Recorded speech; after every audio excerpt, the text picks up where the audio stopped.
Pero ang gobyerno walang ginagawa. Wala kang narinig sa kanila ngayong umaga eh. Ako, I was expecting ngayong umaga magkaroon man lang ng national address o magkaroon man lang kung sino man yang in charge. Yang si Tore, ang yabang-yabang mo. Nung pinasok mo ang Davao, bakit hindi mo gawin yung yabang mo sa baha sa Metro Manila? Kaya ka nga linagay dyan eh. Kung masosolbahan mo. Medyo magulo na naman ho ang ating frame dito sa video na to. Medyo madami-dami ho tayong pag-uusapan. Kumusta ho kayo dyan mga kababayan? Welcome back sa PH Update. Sana nasa mabuting kalagayan ho kayo ngayong mga panahon na to. Malakas na naman ho kasi ang pag-ulan sa iba't ibang bahagi ng ating bansa ngayong mga panahon na to. Kahit dito sa lugar na kinaroroonan natin, talagang napakalakas ho ng ulan. Mag-ingat ho kayo. At lumigas na kung medyo lumalaki na ho ang baha sa inyong mga lugar. Ayun na nga. Isang like at isang subscribe. Masaya na ho tayo dyan sa mga gusto sumali sa ating community. Yung join button, nandyan lang ho sa baba. Alam nyo ho, doon sa mga pagkapanalo nitong si Alex Yala, atin naman hong sinelebrate dito. Binati ho natin siya dito sa PH Update.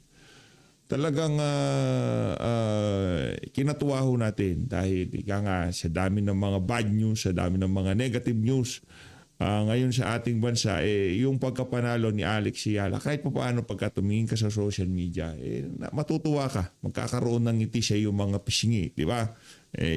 Itong isang Pilipino, naghahatid ng karangalan sa ating bansa.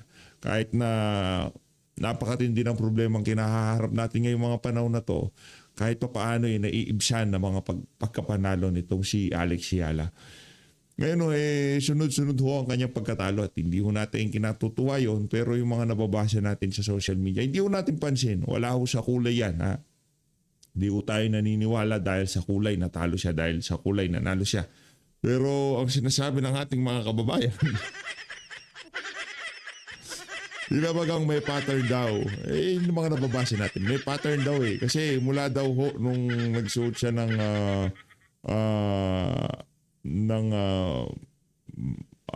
kulay pink.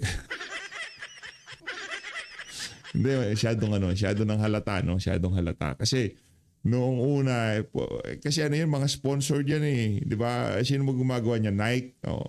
Siguro merong merong bitaw dyan yung itong grupo ni Ma'am Alex Yala kung anong kulay yung gagawin yung isusuot niya sa mga laban niya, no? Meron sigurong bitaw dyan yung team nitong si Alex Yala kung anong kulay papagawa, kulay puti, kulay purple, o kung ano pa man, no? Kulay green, di ba?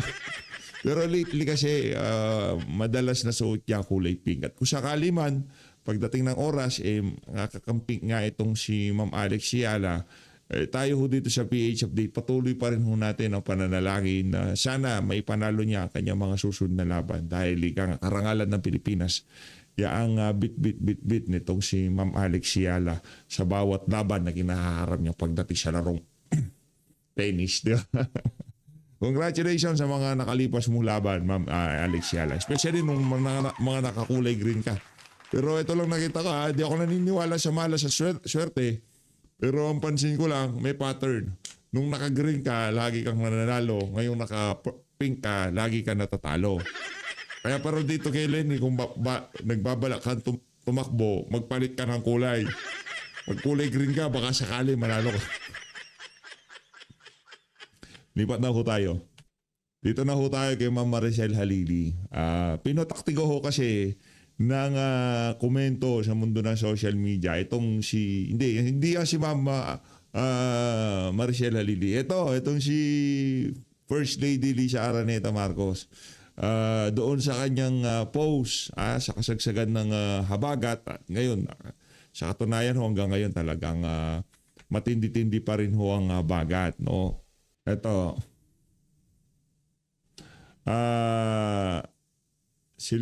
Itong kay Ma'am Lisa Araneta Marcos, nagpost siya na kesyo no makeup, no hairspray, no turn on, no heels, no speech, no official photo, no meeting, no schedule, no stress.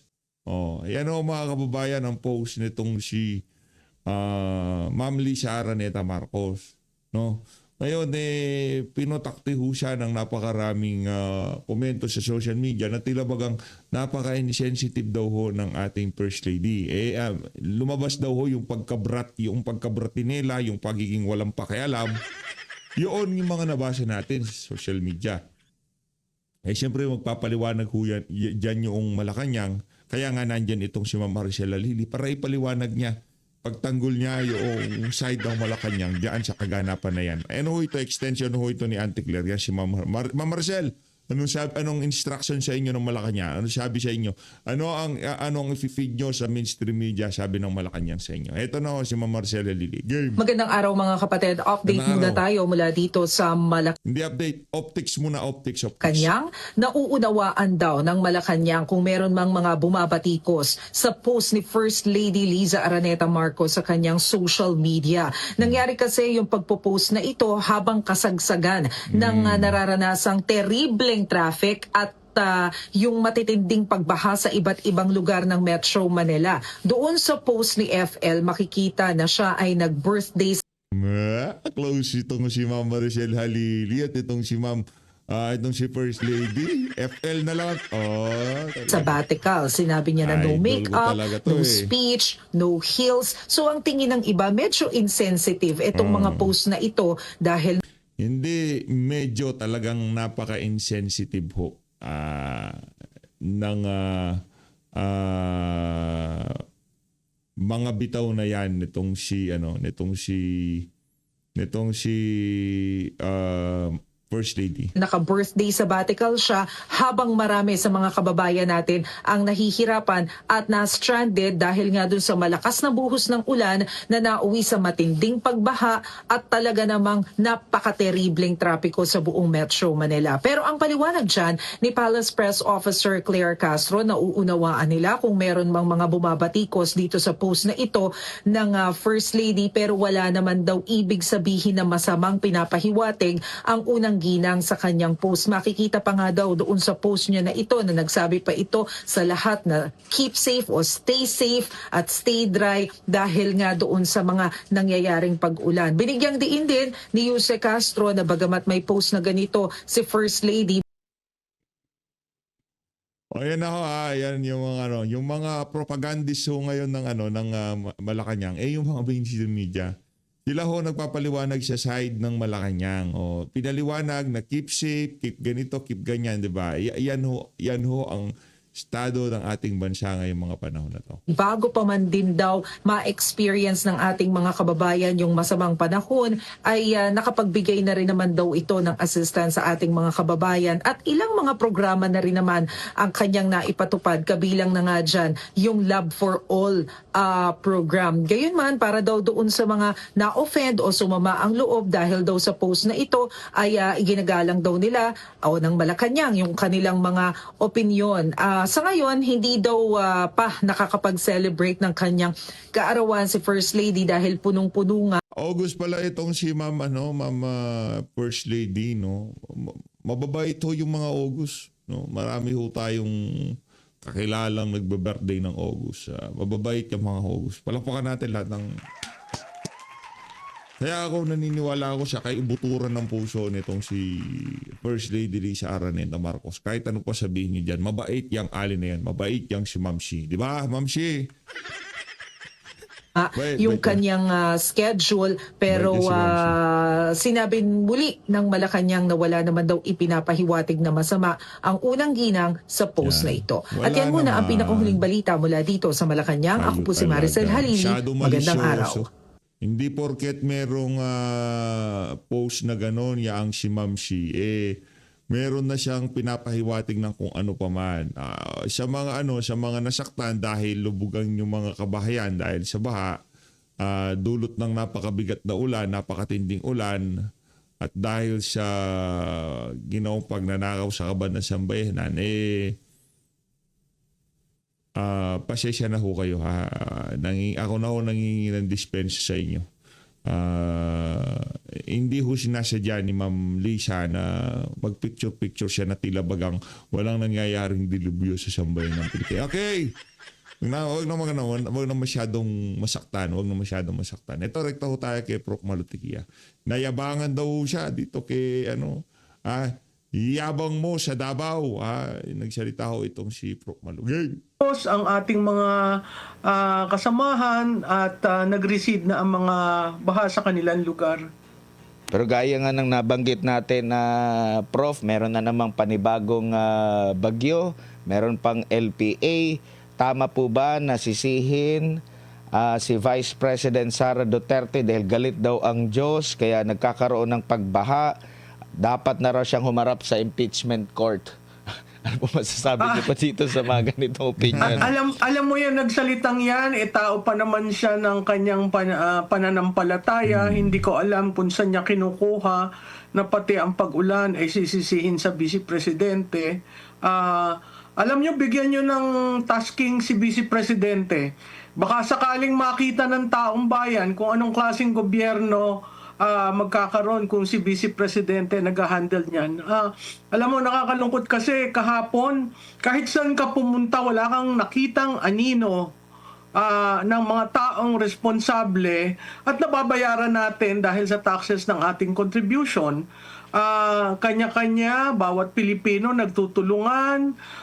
May nakita pa ako diyang isang malaking truck na halos halangan yung pinanggagalingan ng tubig para makadaan ng iba. Nakakaawa ang mga estudyante na naglalakad sa Central Island. So I guess ito yung hindi ko maintindihan kung ito yung konsepto nila ng bagong Pilipinas na walang pakialam ang mga dapat makialam sa usaping baha. Opo. And dito po sa mga sinasabi ng ating gobyerno po, no? Mismo ang taong bayan na yung nagtatagpi-tagpi ng mga videos po ngayon na Prof, naalala ka tuloy yung pinagmamalaking 5,500 flood control, after noon biglang baha. Yung ano naman, yung pahayag ni Secretary Vince Dizon, napakagandang teknolohiya gagamitin natin sa EDSA rehabilitation. Tapos sinisipa yung ulan dahil kalaban daw yan ng aspalto. So sabi ng mga netizen, lagyan na lang ng bubong ang EDSA habang kinoconstruct. Tapos meron... Hindi yun, nasa uri ng aspalto yun. Alam ko naman, kalaban talaga ng ulan ng aspalto, kaya hindi tayo believe dyan sa materialis na yan, no? Ako talaga simento ako kasi yung mga lumang karsada, simento yan. Ba't hanggang ngayon, nababasa naman. Nagagamit pa rin, di ba? Pero pagka aspalto, yearly talaga, every 3 months, pinapalitan, binabaklas, pinapalitan. Yung parang ginawa na ho nilang, ginawa ho talaga nilang business, kaya nakakalungkot. Okay lang naman na-traffic na kami, di ba? Na-traffic na, ilagay nyo ng materials dyan yung magtatagal. Na-traffic na kami, tatlong buwan na kaming traffic, 6 na buwan na kaming traffic dyan sa isang bahagi ng karsada na yan. Dahil nga, rinirehabilitate nyo, di ba, pinapaganda yung ginagawa nyo ng mga kanal-kanal sa gilid. Na-traffic na kami. Lagay nyo, kung wala, meron naman pondo, lagay nyo na yung materialis na magtatagal. Lagyan nyo na ng bato, simento na ilagay nyo. Simento ko kasi magtatagal yan. Kaya ayaw ilagay yan ng mga kontraktor. Kasi mawawalan ho sila ng hanap buhay. Next year, hindi na naman sila maglalagay ng aspalto dyan. Kasi simento yun. Ang problema, talagang ipipilit nila. Simento, sa akin nila para lagyan nila ng aspalto. Pambihira. Gagawin natin. Corruption. Pera. Greed. Mantakin mo, gawa yung simento.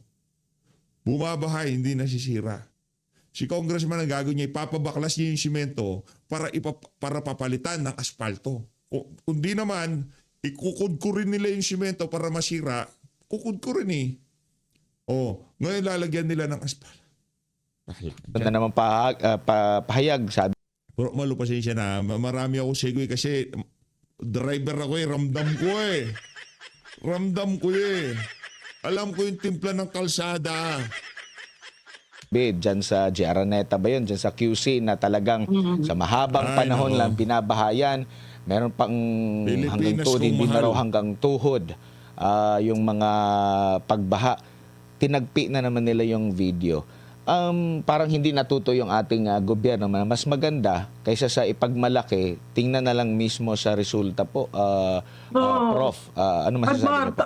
tama ka doon, no? Sa tuwing nagsasalita sila na ito yung nagawa namin, ito na yung naibsan na ang paghihirap, wag na tayong mag-claim ng ganon. Gawin na lang, no? Mahirap yung tuwing magbabaha, ang sasabihin mo, ito na yung nagawa namin. Pero pagkatapos, makikita natin, talaga nagbabaha. No? Nakakaawa kasi wala namang matatakbuhan ng ang taong bayan. Hindi ka naman maka-charge sa bawat baha. Ito yung naanod sa amin, ito yung nasira sa amin. Saan mo yan kukunin? Kukunin mo yan sa kakaunting pera na naiipon mo para sa magkakasakit o sa pasukan, kakasimula pa lamang ng pasukan, so ang mga gastusin, wala kang tulak kabigin hindi mo sila maririnig sa simula na kahit habagat lang ito hindi mo naririnig sa simula, hindi mo nakikita habang nagkakandara pa ang mga Pilipinong maiahon ng kanilang mga gawa, at lalong wala kang maririnig sa kanila matapos. So saan, ayun, may nagsuggest na ng Typhoon Fund na magtayo na lang kayo ng Typhoon Fund para kung sino yung naapektuhan, makakuha ng pondo para mapaayos nila ang bahay nila. Talagang napakahirap yung solusyon dyan. Pero again, babalik tayo. Ang solusyon dyan, pag summer, binubungkal mo ang kanal, inaalis mo ang basura. These things kailangan preventive. Apart from being preventive, kailangan may contingency plan. Biro mo yung Rojas Home Site, lampas tao ang tubig. Itong mga ganito, nakakalungkot kasi taong bayan na naghihirap, hindi bali kung hindi sila nagbabayad ng taxes, no? At yung taxes natin na hindi bali kung hindi napupunta kung kaninong bulsa. Kung maayos sana lahat, magtitiis ang Pilipino, pero tuwing na lang umuulan, nararamdaman mo yung kulo ng loob nila. Dahil ito na naman tayo lang ang magtutulungan at ang gobyerno, meron pa nga nagpaskil ng a week of sabbatical, no? I mean, these things, No make-up. Oo, these things shouldn't be the order of the day. The order of the day is to help Filipinos. And ang paraan ng pagtulong, makita ang presensya mo, may magta-traffic, wala, kanya-kanya tayo.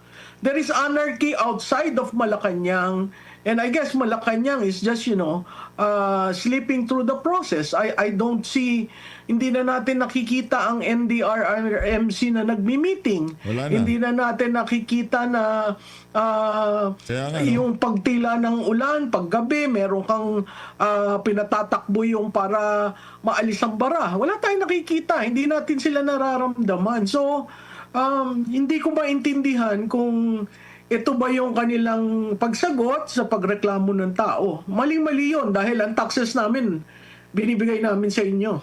Parang ang mas nakakaano pa sa tao niyan, nakakagalit, magmamayabang ka pa. Tapos, ibig sabihin, gumastos ka pa ng pera. Tapos, ang ending, hindi naman pala sulit yung paggastos ng pera, maghahanap ka na naman ng rason. Binahana nga, magmamayabang ka pa, wala namang resulta, so nasayang na naman yung pera ng taong bayan. Ganyan yung laging isipin ng ating mga kababayan, Prof. Oo, Admare. Pero lahat common sense May 6 na buwan tayo sa isang taon na summer. Na dapat gawin mo lahat ng dapat mong gawin para pagpasok ng tag-ulan, 6 na buwan yon, ay maayos. Pero kung hindi mo ginawa ng 6 na buwan during the summer, yung kailangan gawin, ay talagang magsasuffer ang lahat. Hindi mo yan magagawa ngayon, kahit magbomba ka ng magbomba ng kanal, higupin mo ng lahat ng fire truck. Tapos nakakatawa kung saan lang nila itatapon. Di ba balik rin, di ba? So, itong mga gawaing ito, common sense lang naman yan.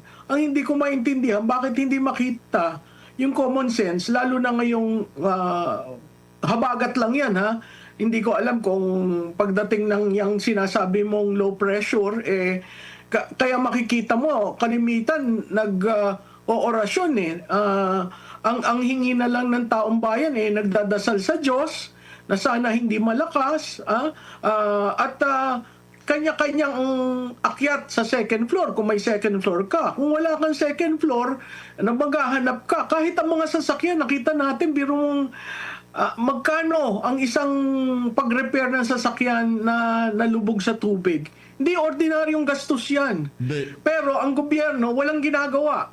Wala kang narinig sa kanila ngayong umaga Ako, I was expecting ngayong umaga magkaroon man lang ng national address o magkaroon man lang kung sino man yang in charge. Yang si Torre, ang yabang-yabang mo nung pinasok mo ang Davao. Bakit hindi mo gawin yung yabang mo sa baha sa Metro Manila? Kaya ka nga linagay dyan kung masosolbahan mo. Ito naman DPWH ang Palakpakan natin si Prof. Malutilla. Mayabang naman ho talaga. May hilik siya ng kayabangan ni Gaga, di ba? Itong si Nicolas Torre noong mga panahon na yon. Kaya dito mo ilabas ang galing mo. Di ba? Binarikadahan mo na siyandamukal na pulis ang compound ng Jose Maria College ng KOGC compound. Di ba? Ngayon, itong baha, MMDA ka na, wala ka ng pulis na hawak.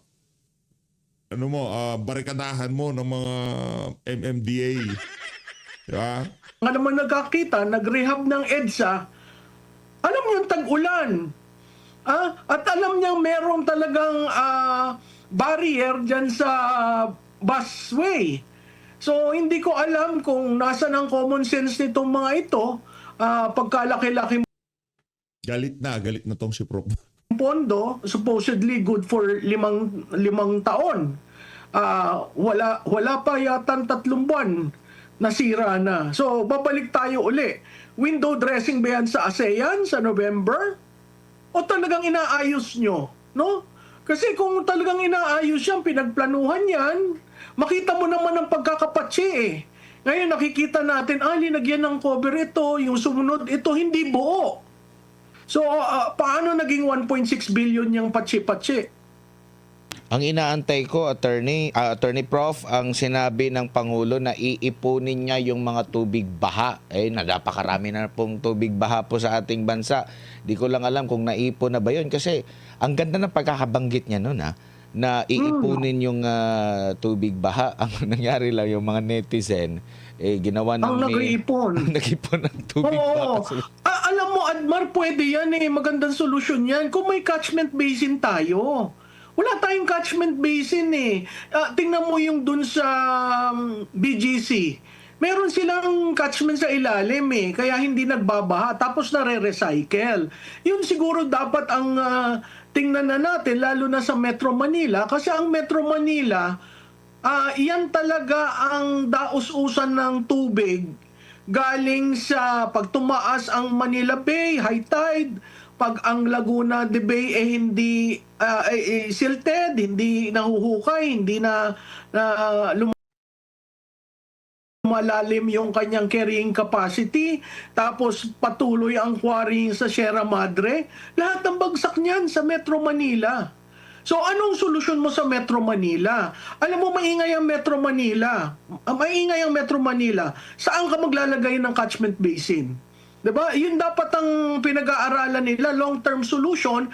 Pero ang short-term solution, talagang makita mo yung paghuhukay sa mga kanal, linagyan na ng malalaking culvert, pero katulad sa Araneta, linagyan na ng malalaking culvert na wala, hindi masyadong tumaas. Ba't tumaas ngayon? Ano nangyari? Nabara ba ng basura? O yung pumping hindi gumagana?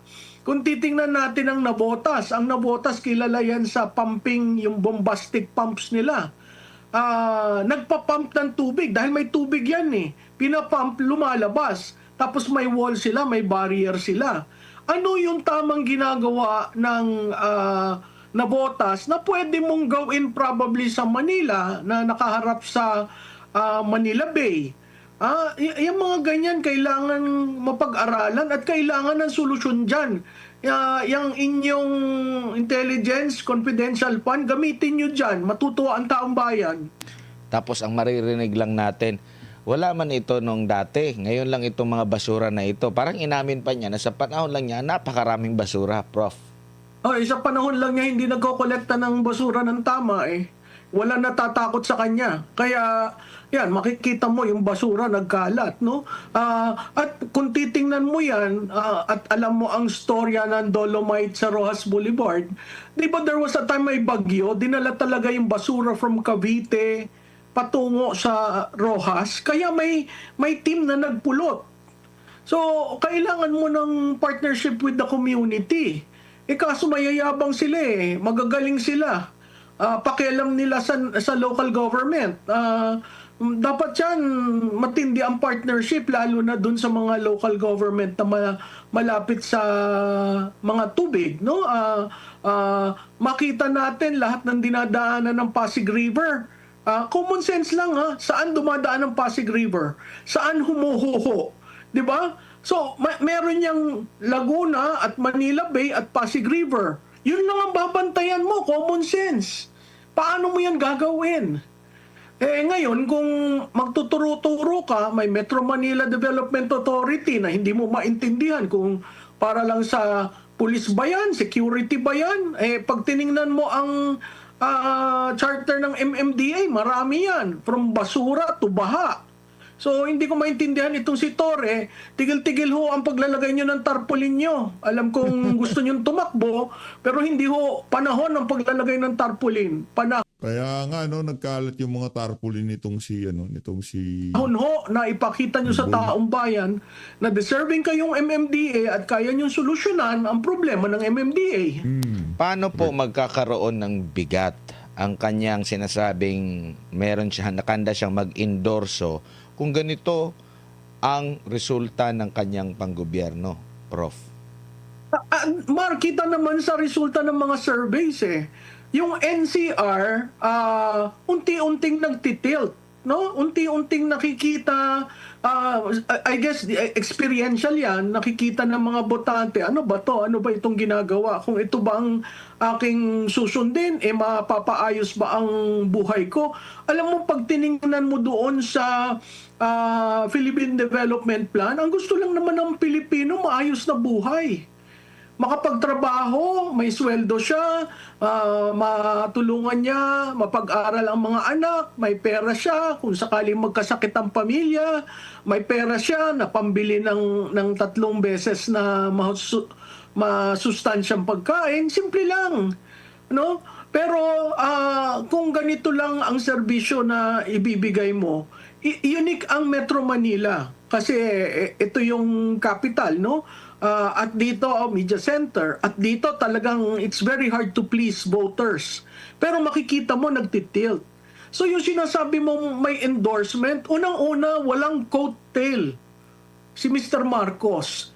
Simula pa yan nung naging senador, wala siyang coattail. Ano ba yung coattail? Yung coattail, yung hahawak ka lang, kandidato ka, mananalo ka. Magmula ng tumakbo siyang senador, hindi umangat ang kanyang total number of votes nung nagre-elect. In fact, yung base vote ng isang Marcos is roughly around 12 million. Tumaas lang yon ng 15 million nung si Senator Marcos ang tumakbo. So siya mismo, wala siyang coattail.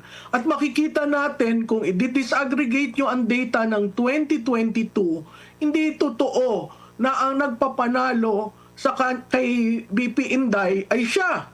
Ang totoo, si BP Inday ang malaking naitulong para sa kanya manalo. Hindi ba siya ang linigawan? Kung malakas kayo, hindi kayo manliligaw ng isang taong taga Mindanao.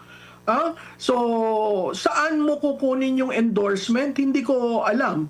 Siguro yung endorsement pwedeng associated sa makinarya, sa COMELEC, sa pondong pampolitikal, itong budget na papasok. Maraming paraan, pero yung actually tatayo ka at endorse ka at immediately ang taong bayan iboboto ka. Sa tingin ko nagkakamali sila dyan sa kanilang pag-a-analyze ng endorsement factor ni Mr. Marcos. Opo. Dito tayo sa impeachment naman, Prof. No? Ano ba ang nakita ninyo sa pinaka-latest na trial kung saan nagkaroon ng hostile witness ang prosecution sa katauhan ng dating disbursement officer ng OVP na si Gina Acosta po? Well, alam mo, Admar, wala ka masyadong makukuha kay Miss Acosta kasi sinasabi lang niya ano ang nangyari, di ba? Ano nangyari? Bakit general? Kasi general ang sinabi na ilagay. Makikita mo sumusunod siya sa utos. Oh, pagkatapos, tama rin naman dahil wala naman siyang intelligence know-how. Paano siya maglalagay doon ng specific? So yung specific nanggaling doon sa intelligence officer ni VP. Pangalawang sinabi niya, sinabi sa kanya, i-encash na, pumunta siya doon, nag-encash siya, linipit niya sa bag. Hindi ako nag-agree ng paggamit ng AI na yon. Kasi, ang 150, no? Magkano nga yung total na una? It's 150, right? Nasa mga ganyan po. Oo, yung 150, yung pinakita nilang AI generated, masyadong ang laki nun. Malaki na yung hugis ng 1,000, malaki pa yung ilinagay mo sa lansan na ganon. So, hindi ako nag-agree doon. Pero, in terms of propaganda, ang laki. Magugulat ang taong bayan, lalo na kung ikaw ay nagbukas ng television mo at ang unang mong binuksan, yun, magugulat ka, ganitong kalaki. Ang pangatlo, wala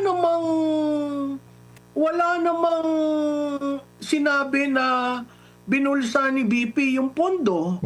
Nagpakatotoo siya na in-encash namin yung pondo tapos linagay namin sa 5 maitim na bag at yun na, binigay na kay security officer si Nolasco, si La Chica. Oo.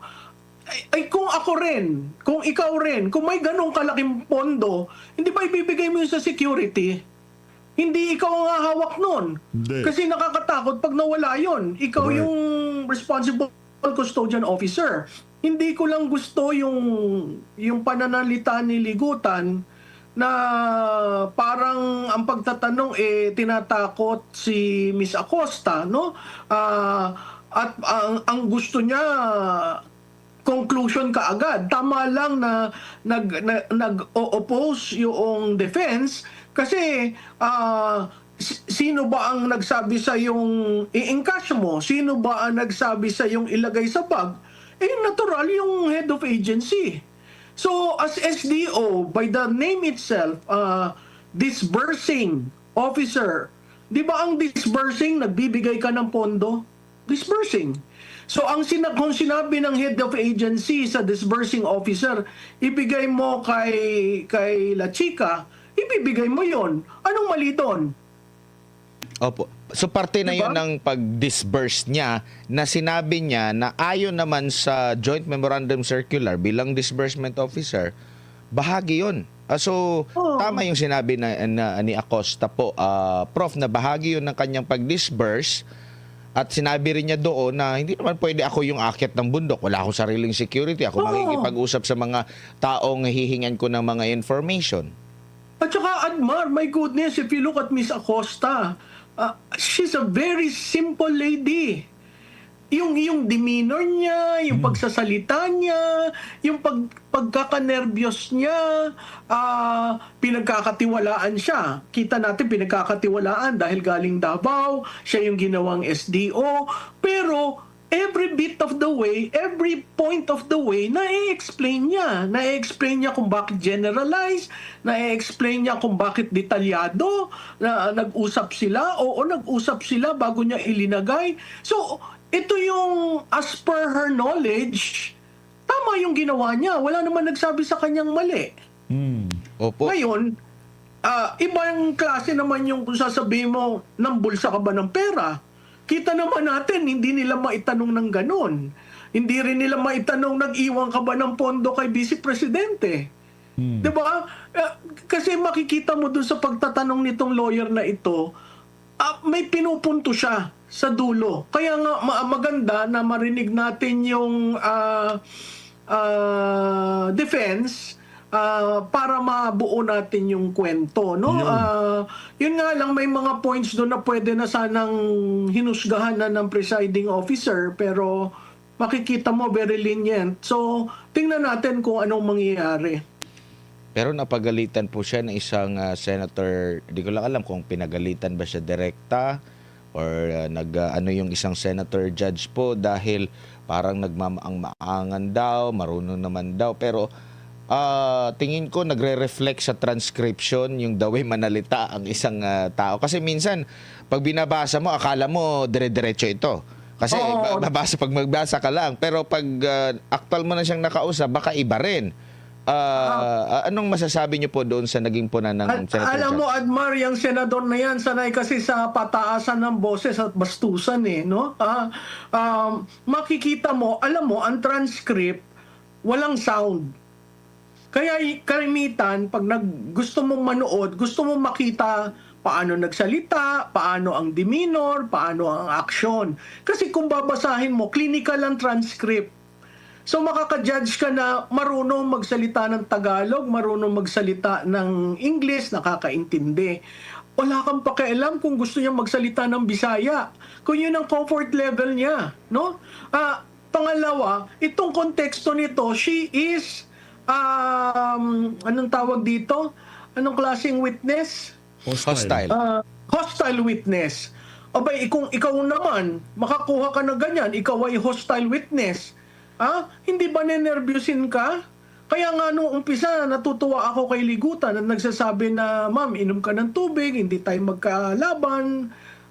So, okay yon. Pero as it progresses, makikita mo, talagang may tinutuon na gusto maging conclusion. At ako'y natutuwa sa kasimplihan ni Gina Acosta. Napakasimple Na nga. sabi niya yung dapat niyang sabihin, yung alam niya talaga na ang role niya sa pagiging SDO, di ba? At SDO siya ng Davao. So, technically, hindi bago sa kanya yung trabaho niya. Yun nga lang, mas malaki at saka naibigay na malapit na matapos ang taon. So, kailangan nilang i-alat yun. So, mabilisan yun. Kasalanan ba mabilis? Kasalanan, tama dun yung presiding officer na pinunto niya. Wala na tayong pakialam kung mabilis sila, kung ang proseso nila in 3 working days nandyan na. Wala tayong pakialam doon. Ang pakialam lang natin, may ninakaw ba? May malibang alokasyon. No? Katulad dyan kay Piatos. Sige sila ng sige ng Piatos. Hindi nila ginagamit yung common sense nila. Pumunta pa sila sa PSA para hanapin. Ano ngayon? Hindi nila magamit si Piatos. Kasi si Piatos, 70,000. It doesn't fall into their narrative na si Piatos malaki ang kinuha, kaya yan ang ginagawa nilang example. O ngayon, 70,000 at medicine. O hindi ba sa bawat propaganda nilang linalabas na nasasarahan niya ang pinto dahil sa katotohanan? Opo. So talagang best decision talaga ng pangalawang Pangulo na hindi na lang humarap kasi alam na niya yung magiging resulta doon sa Kamara pa lang at dito siya sa impeachment court haharap at handang handang sagutin yung mga akusasyon laban sa kanya, Prof. Yeah, oo. At saka alam mo, mahalaga sa kanya, hindi ko alam kung pupunta o ano, pero mahalaga sa kanyang nandun siya at nakakatulong siya sa mga staff niya. Ugali kasi hindi niya iniiwan. So, itong kay Miss Acosta, siguro it took a while for her to calm down.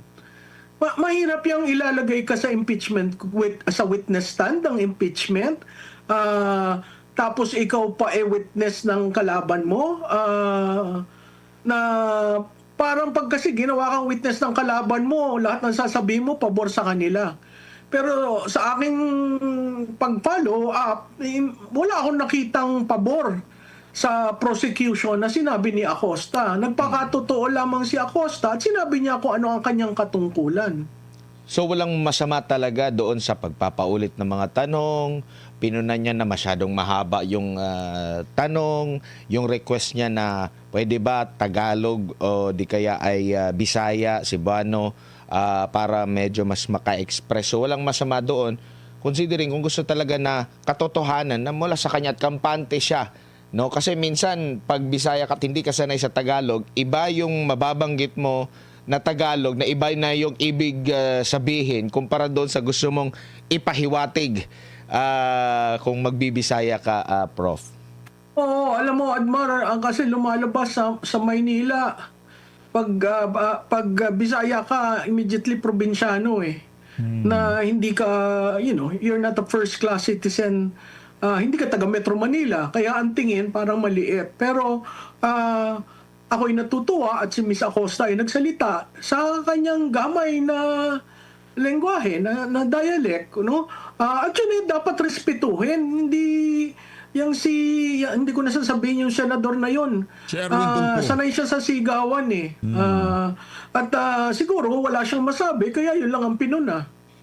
Opo. Pero doon sa pagpaplano, sa paggagamitan ng confidential funds, mali po ba na magpatulong siya sa mismong nakakaalam ng paggagamitan? Kasi kung iisipin mo naman, baka sa huli siya na naman ang kukwestiyonin, o bakit ikaw yung gumagawa? May kasanayan ka ba sa security, sa confidential? Yun yung iniisip ko ba? So, may masama ba doon na nagpatulong siya sa security officer, isang military official sa paggawa ng ganitong plano, kumpara doon sa siya na lang ang gagawa? May alam ba siya? Nakita na nga natin yung demeanor niya na talagang napakasimpleng kawani ng gobyerno po, Prof. At alam mo, walang mali doon sa nagpatulong ka. Kasi ang simula, very general, good governance. So, kailangan ng activities, di ba? Na, yan tinatawag na plan, activities, PAP. No? Kailangan ng detalye. So, sino nakakaalam ng detalye? Sino ang security officer na nakakaalam ng detalye? Hindi ba sila chika? So, silang dalawa yon, di ba? Yung pagkwento nga niya, nagsasangguni ho ako sa kanya, kayo ba ang naglilista? Nagbibigay ho siya, tapos tinatanong ko kung ano yung detalye dito.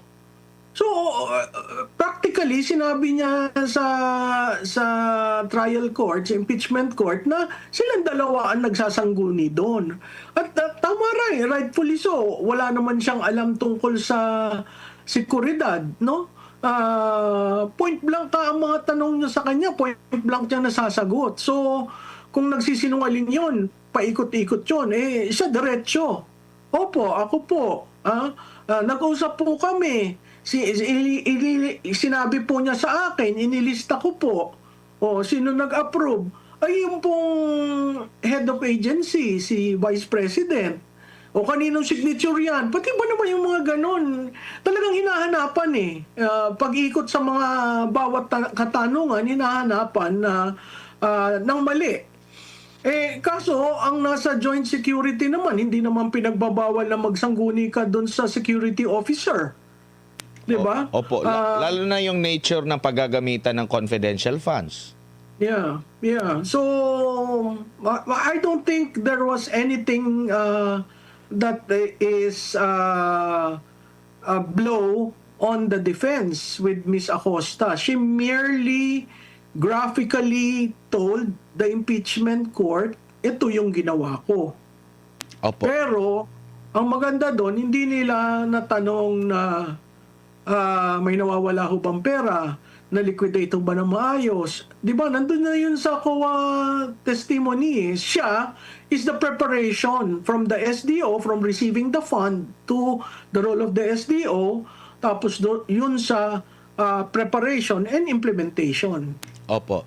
Ma'am, dito naman po tayo, alam natin na pag-uusapan na ito natin, bigyan lang natin ng emphasis, no? Kasi kung gaano kahalaga. At nabulgar naman po, no, sa panig ng Office of the Vice President, ng kampo ng depensa, kung saan pinagamitan ang confidential funds ng dalawang ahensya o opisina, no? To the point na iniisa-isa pa nga, no?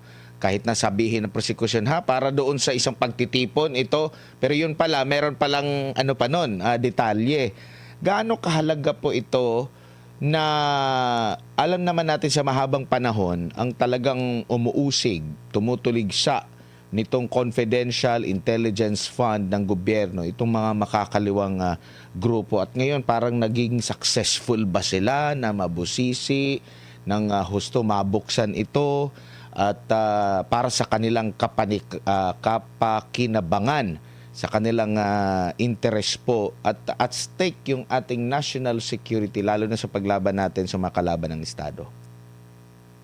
Well, alam mo, nakikita nyo naman sila sa likod parati, di ba? Consistently, nagmo-monitor sila. Kailangan once and for all, matigil ng gobyerno itong mga kalaban natin.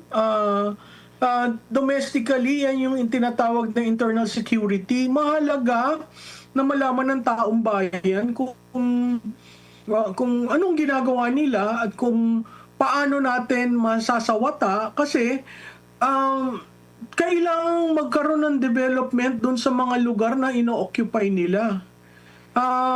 Marami pa tayong probinsya na nandun sa poorest of the poor.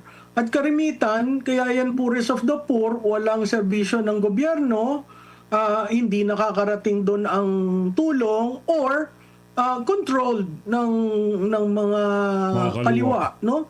Totoo Kailangang malaman nila kung paano nagre-recruit, kung paano ang kanilang mga anak ay napapasama, kung paano bigla na lang tayo may marireceive sa isang skirmish with the AFP, may namatay na bata na Estudyante. napaka-talented pero dahil na-recruit. So, ito ay realidad ng buhay natin sa Pilipinas, at kung hindi mo gagastusan yan, patuloy na lalaki at lalaki yan, no? Doon na lamang sa pagkuha ng pondo ng... Kasi ang problema niya, nung sila ay wala pa sa parliamentary, kuha sila ng pondo through illegal taxes.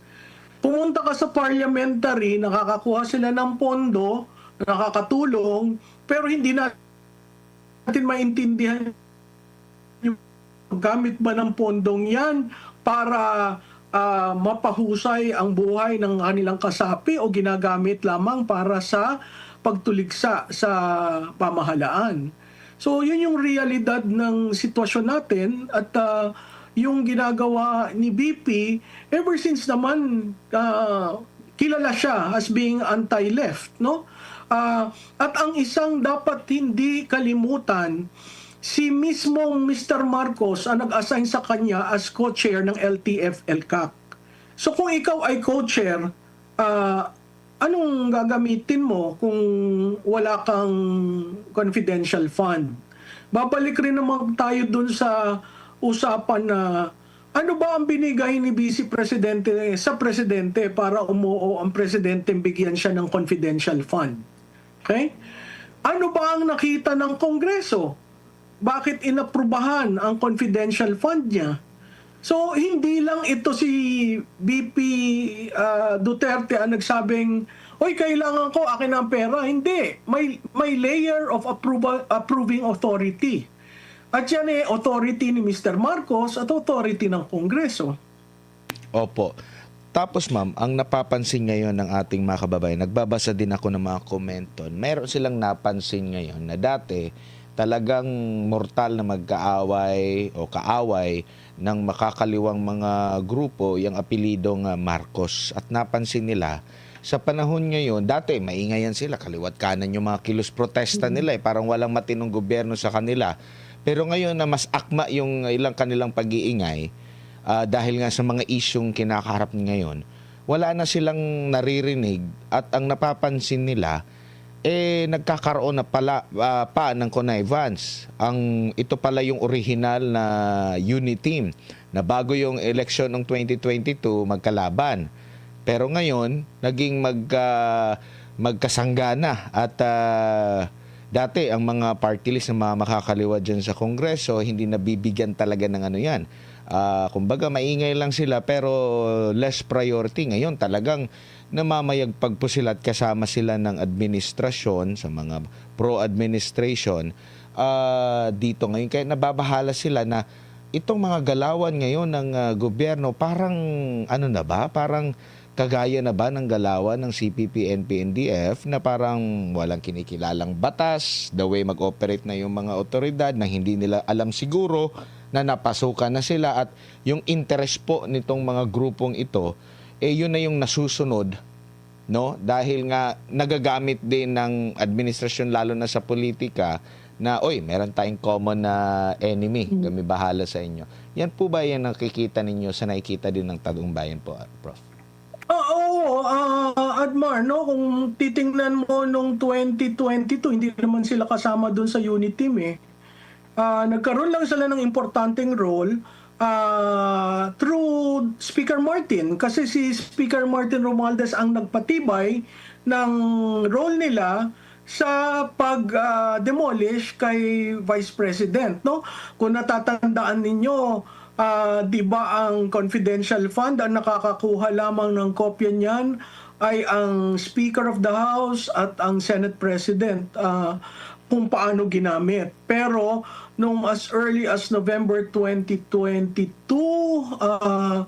I think the copy of the usage of the confidential and intelligence fund was made public. I remember former Congresswoman Kimbo during a budgetary hearing na sinabi those who are interested to look at the confidential fund of the Vice President can see the copy because the Speaker made that available to all. That in itself is already a sign na kinuha ang makakaliwa to do a job for them. Hindi naman nila kayang tugis. Ngayon na nga mga kababayan, kung gusto nyo panoorin ng kabuuan ng interview na yan ni Sir Admar dito kay Malutigya, punta lang ko kayo dyan sa DZAR 1026 News. Isa ho sa ating isa sa mga pinakaunang binubuksan natin pag maghahanap tayo ng news. Yung talagang news na walang kabayas-bayas di kagaya ng ABS, News 5, GMA, mga bias ho yan. Ito talaga lang, balance lang kumbaga. Diba? Maraming salamat. Mag-ingat po kayo lahat natin.